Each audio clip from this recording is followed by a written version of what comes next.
matika to.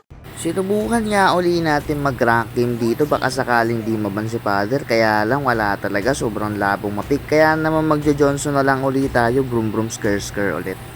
Namimili tayo ng skin dito at eto nga yung napili natin, paparanasin natin sila ng pile driver. So syempre as usual, sinimulan na natin sa pag-agaw ng blue buff, sabay TP. Hindi pwede mawala yung TP, okay lang matalo basta maka-TP.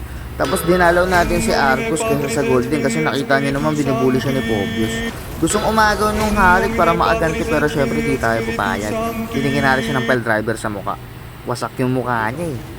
Tapos sabi niya lakas daw. Binigyan din natin na isa dito si Louie. Hindi ko naman ano ginagawa niya doon sa may spot ng turtle.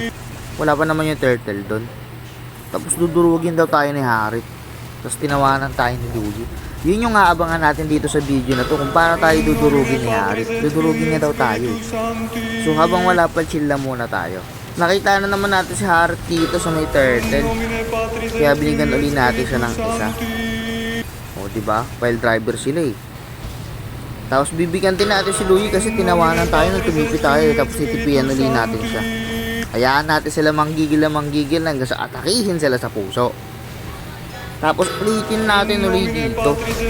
Kada makikita natin si Harit sa mapa, tatargetin natin yan. Kasi dudurugin daw niya tayo eh. Gusto kong makita kung paano niya tayo dudurugin.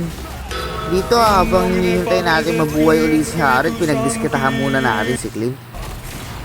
Kaya na nga, tinanong ko na nga siya dito, kala ko dudurugin niya ako. Kasi hanggang ngayon wala pa rin nangyayari. Pitas na naman si Loco. Pati yung dinosaur, pinag-initan na natin dahil kakahantay doon. So ayun na nga, akala ko ba dudurugin mo ako? Legendary na tayo dito. Hanggang natapos na lang, di naman siya nakaganti. Bawi ka na lang, next life pre.